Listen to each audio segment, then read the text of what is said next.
80వ రోజు. అపోస్తుల కార్యములు 8 నుండి 16 అధ్యాయాలు చదవండి. ఒక్కొక్క ప్రార్థన 21 సార్లు చేయండి. క్రీస్తులో నా క్రొత్త జీవితం నాకు నీతి వస్త్రాన్ని ధరింపచేసినది. నా గత పాపపు జీవితం ఇకపై నజరేయుడైన యేసు నామమున నన్ను బాధించదు లేదా వెంటాడదు. ఆమెన్.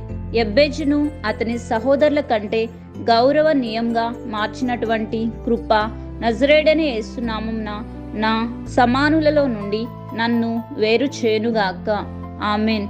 నా శక్తి తిరిగి వచ్చుట ప్రారంభమైనది.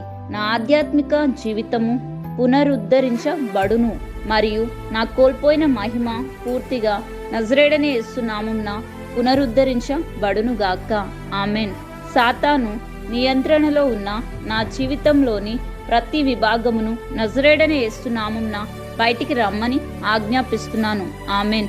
నన్ను సాతానుకు బానిసలుగా చేసే అన్ని పాపపు అలవాట్లు ఇక మీదట నజరేయుడైన యేసు నామమున నాకు చికాకు పెట్టకుండునుగాక. ఆమెన్.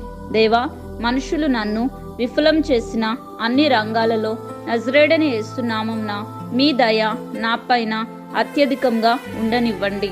ఆమెన్. దేవా, డబ్బు నన్ను అవమానపరిచే అన్ని రంగములలో నజరేయుడైన యేసు నామమున నాకు అనుకూలంగా ప్రభావవంతమైన వ్యక్తులుగా లేవనెత్తండి. ఆమెన్. ఈ వారం నేను దేవుని దయను ఎదుర్కొంటాను. ఆ యొక్క దయ నజరేయుడైన యేసు నామమున నా కుటుంబంతో ముడిపడి ఉన్న డబ్బు సమస్యలను అంతం చేయును. ఆమెన్. సరిపోని సరఫరా నన్ను దేవుడిని విడిచిపెట్టమని బలవంతం చెయ్యదు.